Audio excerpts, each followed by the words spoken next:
Mr. Speaker, Madam President, honorable members of the House of Assembly and the Senate, former premiers, former members of the legislature, and the distinguished class of 1968.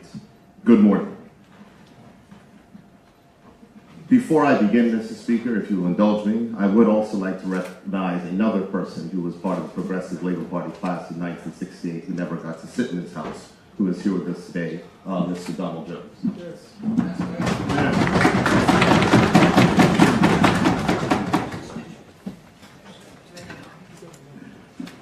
Mr. Speaker, it is indeed an honor to address this special joint session of Bermuda's legislature on the anniversary of the first election that was held under Bermuda's new constitution order at that time.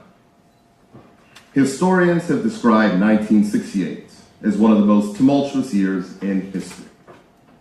Last month, we recalled the 50th anniversary of the assassination of Dr. Martin Luther King Jr., and next month will mark a similar milestone that brings to remembrance the slaying of Robert Kennedy. There were student protests around the world, from Columbia University in New York against the Vietnam War, to the Latin Quarter of Paris against systems of economic injustice. Decades before NFL players kneeled in solidarity, 2 African-American Olympic medalists bowed their heads and raised gloved fists in a Black Power salute as their national anthem played in Mexico City.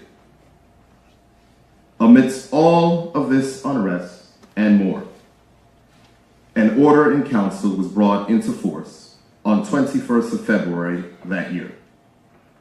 In language that has now become familiar, the Bermuda Constitution Order attempted to codify the very ideals that were stimulating protests around the world.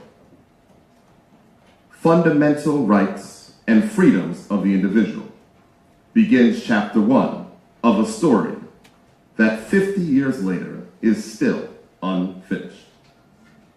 It is a story that was meant to be co-authored. The Bermuda Constitution Order was largely the British contribution to this narrative, and the intent was that we, the people of Bermuda, would finish the story by writing our own chapter called Independence. The Constitution of the party that I am privileged to lead states that the Bermuda Progressive Labor Party is to, and I quote, serve as a vehicle in moving Bermuda to independence, end quote. So it can and should be no surprise that as its leader and premier, I have no fears about repeating that ultimate aim. The fits and starts, the passing flirtations with independence have never taken hold in the hearts and minds of the people. This is perhaps because we, as politicians, have been consumed with managing Bermuda and all of its disparate interests and have never turned our collective energies towards establishing the vision required to lead Bermuda into the next chapter of her constitutional development. Mr. Speaker, this Constitution has been tested from within our island and without. Every meaningful test of the 1968 document teaches us that it is imperfect, that it is unfinished, and that it stands ready to be better cast in the image of the Bermuda of today.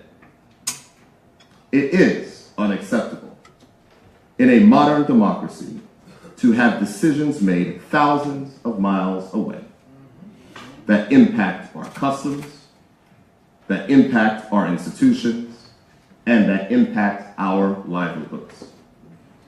Likewise, it is not acceptable that decisions made closer to home reflect London's desires, but bear no resemblance to our own desires as expressed at the ballot box. 1968 began a slow move towards electoral justice and parliamentary dignity for Bermuda.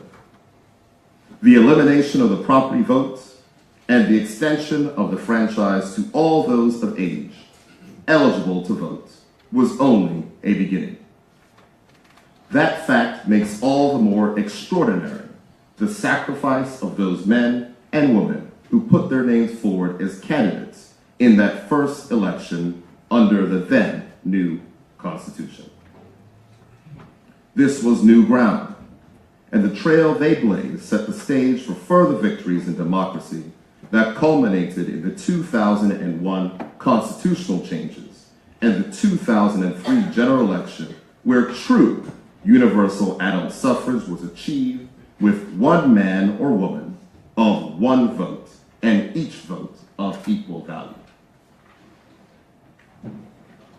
Over these 50 years, Mr. Speaker, we have comforted ourselves with small victories and the knowledge that the Bermuda Constitution Order gives us more protections than those of our sister overseas territories. Occasionally, the tenets of the Constitution seem to work in our favor. But make no mistake, it does not take much for us to be reminded that the elegant strands woven together by its 8 chapters, 108 sections, and 2 schedules can be easily converted to stifle growth, legitimate aspirations, and the manifest will of the people. Though we may now be referred to as overseas territories, it is just the politically correct way to say that we are a colonial possession of the United Kingdom. A country with a parliament that still thinks it is right to legislate for its colonies from Westminster. A place where we have no voice, a place where we have no vote, and a place where our people's futures are treated as convenient political punching bags without regard for the lives that are impacted by their own domestic political squabbles. Just yesterday, Mr. Speaker, the day before we celebrate this 50th anniversary, the Palace of Westminster witnessed a debate where the residents of the colonies were treated with disdain and where peers spoke about the contingent liability of the colonies, with members who may have never set foot here purporting to have the right to make laws for this colony. Mr. Speaker, Madam President, honorable members of the House of Assembly and Senate, today's observances are a critical part of understanding our past and using that understanding to chart this country's future. Though some may not agree, it is not independence at all costs that will serve us well in writing the long-awaited next chapter of this island story. As the former honorable member and Premier Dame Jennifer Smith said on an August night in 1995, and I quote, "Independence alone and of itself will not solve the many problems that face us today and that threaten our children's future. For independence to mean a better future for Bermuda, it must be based on a solid foundation of electoral and constitutional reform." End quote. Mr. Speaker, our charge after this commemoration of the unfinished story is to collectively build that solid foundation. It is to lead the movement to those reforms necessary to assure the people of Bermuda that when the inevitable question on independence is asked, the answers are clear and the people are properly equipped to uniquely finish the work that was started in 1968. 50 years on, Mr. Speaker, the story awaits an ending chapter. The question is, will today's teenagers have to wait until they collect their pension checks to read that chapter? It is my hope that while Bermuda is challenged by the neo-colonialism from Westminster, that all Bermudians, white and black, PLP and OBA, can relax our political tribalism long enough to realize that if we do not meet the threat posed by the United Kingdom's Parliament's latest actions, that we in Bermuda may not have the means by which to write that final chapter.